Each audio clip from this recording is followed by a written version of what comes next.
Welcome back to the second half of our program. We're going to get into national issues. If you forgot who we were, I'm Joey Traina, and this is still Demetrius Minor. Still Demetrius Minor. Tell us Nothing's changed. Yeah. Tell us what we're going to try and into now. It's Well, been in the news, definitely. For those of you who have been keeping up with the political spectrum, and even if you haven't, it's been all over the news. We are now about to discuss the Herman Cain sexual harassment allegation.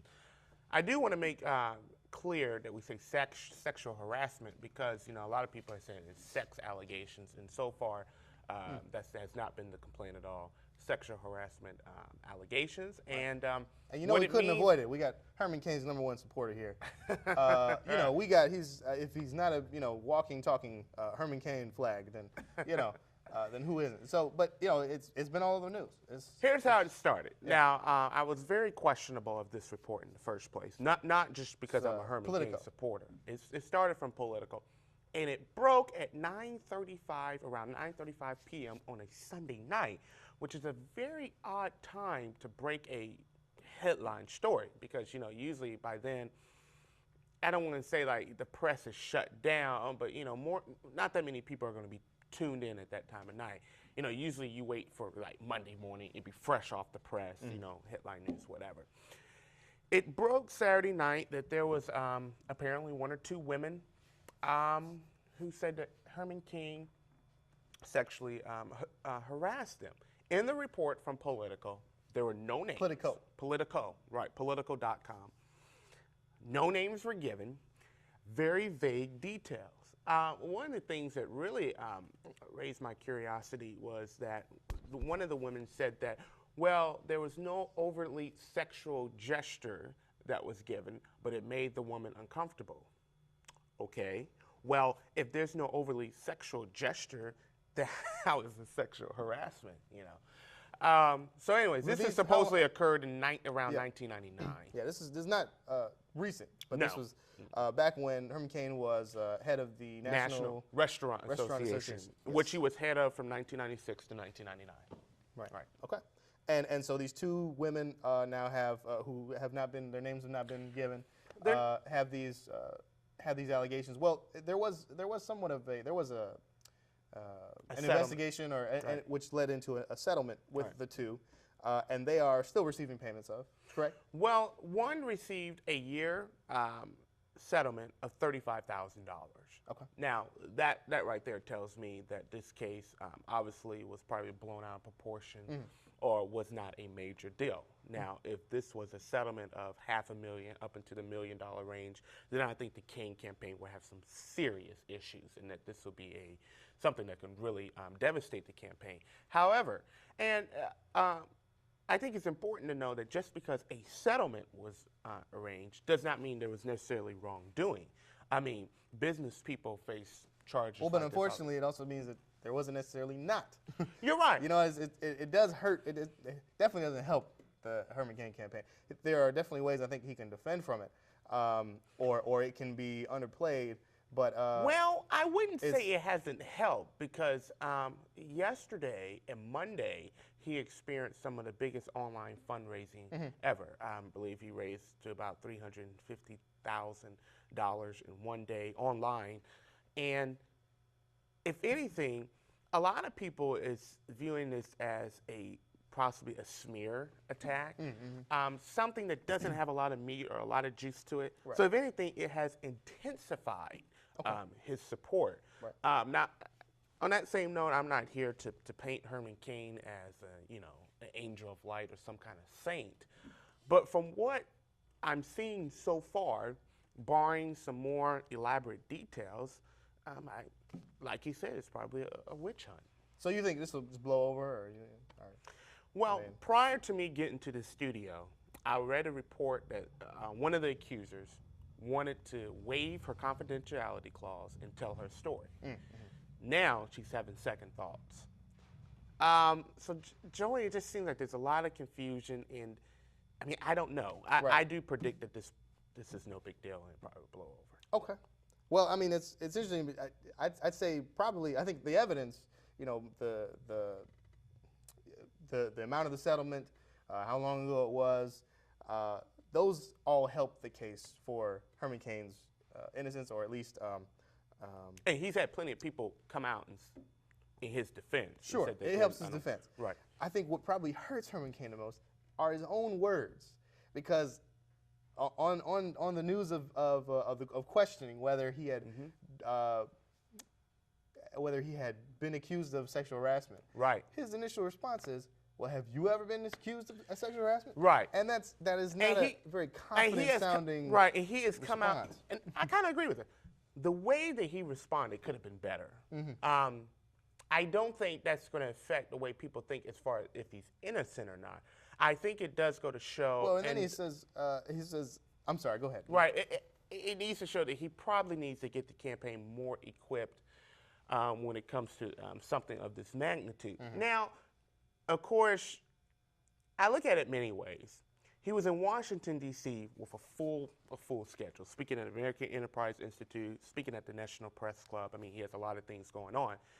And, you know, when something comes to your attention of something that was 15 years ago, I could see where it could be hard to recollect all the events, because that is a long period of time. It does. I think you try to remember all you could about. And I believe he really did. I believe he did. I believe what he wanted to do was he wanted to come out and say something to make it look like he's not hiding, to make it look like he's trying. Well, that would be great. I think that would probably be best if he would just come out and give, you know. Which he did. Well, he came out and said, he says, I'll be glad to clear the air. And of course, when he went on Greta Van Susteren, he had more details. I think the main issue, though, people are more concerned is did he sexually harass this woman? Right now, is in two women. Well, two women. One of the details that he gave was that he was in his office, door wide open, secretary right there, and he told one of the women, "You're about the same height as my wife," and you know he put his hand, you know, towards his chin. A gesture showing how tall or how short his wife was. And apparently, she interpreted that as some kind of harassment. Okay. Yeah, my reaction as well. I'm just wondering why that needed to be said at all. Well, because he was explaining the situation. No, I mean, why would you tell somebody you're about the same height as my wife? I mean, I mean, it could be basic conversation. Now, why would he say that? I mean, I don't think that's the purpose here. How is that generated as sexual harassment? That's the question. It also sounds like, I'm sorry, that's the other thing, is I don't think it's all out there. I think trying to give, you know, giving us pieces, giving us breadcrumbs is helpful, but I think, you know, if all of it came right from him, that would be endearing. Even if he did commit, you know, sexual assault. I mean, or not sexual. I'm sorry, sexual harassment.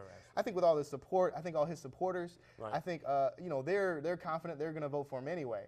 But I think it would help them and his own credibility if he would just say. He's already said it. He has never sexually harassed anyone.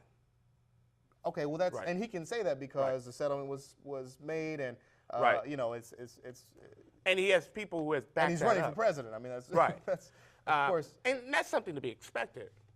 Especially as a front runner, as a top tier candidate, you know, you're running for president, you're going to be scrutinized. Well, I just mean it's not. I don't think it's all there. I think we're getting breadcrumbs that can help him, but aren't helping the discussion at large because there is so much. There are so many questions still out there. Well, and I think he's telling us sort of what's helpful, but even in that scenario, telling a woman in his office, you know, you're about the same height as my woman or my wife. It sounds like something's being left out there. Something is missing in that story that obviously would turn into could turn into a sexual harassment claim. But I think if he was more forthcoming about what exactly happened, you know, what were these specific accusations and how they played out, then it would probably benefit him more, because I think as a country, I think we're kind of I mean, this is not the first sexual, you know, thing involving a politician. And if you ask the voters, the better you handle it, the better you deal with it, the better the outcome. And in this sort of, and when you're running for the president of, of the land, then these kind of things have to be really, 100% hashed out. It doesn't seem like we're getting that, especially when he says, even on Fox News, that, when they ask the question of how have you ever been, accused of sexual harassment, or I forget. I'm sorry, I'm blanking on the exact words that the reporter said, but he said, well, other than the National Association of Restaurants, no. So, but that's kind of like, I mean, it leaves it wide open there. So well, they've already asked. We're not asking you about the other time. We're asking you about that. They've asked him. They said, should we expect we expect anything else to pop up? He says, no, absolutely not. Right. And honestly, I think this was a story that was leaked by probably one of his rivals. Here's another thing to point out. Too. Well, it's the media's job. That's what they're supposed to do. And I'm not saying this may be coincidence. Of course, one of the former heads of the National Restaurant Association, one of the board of directors, is donors to the Romney and Perry campaigns. So, is politics involved? Yeah. Probably. And we'll just see how, what comes forward. I'm predicting that it's nothing substantial, that is nothing that's going to be damaging, and I do not think this will affect his campaign. I've spoken to operatives and I've spoken to supporters. And you still think that he's got a real chance for this for the nomination? I do. I think with this right here possibly does. I mean, if you're going to be the nominee in a general election, you got to be equipped. You got to be ready. This goes for either party. And it's just preparing him for the battle. So I will say that if he sustains this, then I think he will be an unstoppable force. Okay. Because Joey, I really don't. Well, because once he has the nomination, it's important to be able to appeal to independents. And right. And I don't think the Obama campaign would use this particular situation. No, of course not. But the media, I mean, it's not going to. I don't think it's going to leave the media. I don't think everybody's just going to forget, or maybe they will. Maybe we have short-term memory. But I think the independent voters there, it might be in their. The New York Times did the same thing with John McCain last year. They came out with this report that he allegedly had some kind of affair with this woman. Come to find out, the story was very vague, no details, no substance, and it wasn't an issue. And John McCain, he lost the election, but it was not because of that New York Times report. Right. So I don't think this will be an issue. I think, that people, for the most part, are still, want to hear about what his plans is. And as someone who won't be voting for him, and I have a candidate, I have my own interests at heart here. This isn't something that I feel like I need to use against him. I mean, I feel like there are plenty of other things I can drum up to, disagree or counter or object to. This is one of the things, and on a personal note, I wouldn't want to in any case because it does sound personal. It does sound like something out of the realm of leadership or out of. And like I said before, I believe this is a tactic used by one of his rivals because I believe the GOP establishment is intimidated and scared of Herman Cain. Okay. And they see his rise, they see the excitement, they see the support surrounding him, and. Have you seen those ads though? I mean, his ads, his political ads right now aren't looking very strong. People keep saying that. They criticize him for the cigarette campaign, but he's receiving a lot of donations. He's receiving a lot of money in cigarettes. Well, and because it's unconventional. Like I said, he's running an unconventional campaign, and he's not a politician. He's not the typical politician, and people are attracted to that. Now, whether people would support his plans or about that, that remains to be foreseen. Well, I think it is. I was impressed somewhat in that he, after the 999 got so much flack, he went back to the drawing board essentially and said, okay, well, it's the 999, but we'll tweak it in order to make it a little more popular. Because I wish something that politicians should do. I wish we had more time to talk about that. He didn't really tweak it. He just expounded more about the provisions for people that are living at the poverty level or below the poverty. Well, he's making news on our show. And not just our show. He's making news everywhere, and it's got to drive his rivals crazy. No, I think it's great. I think the more Herman Cain talks, the better it is for me. So, well, that remains to be foreseen. Let's talk about it. Go Herman Cain, and for you, I guess it's go Barack Obama. This is the end of Points of Interest. Right? Wednesdays and Friday nights at 10:30 p.m. on Comcast Channel 4. Everybody have a good week.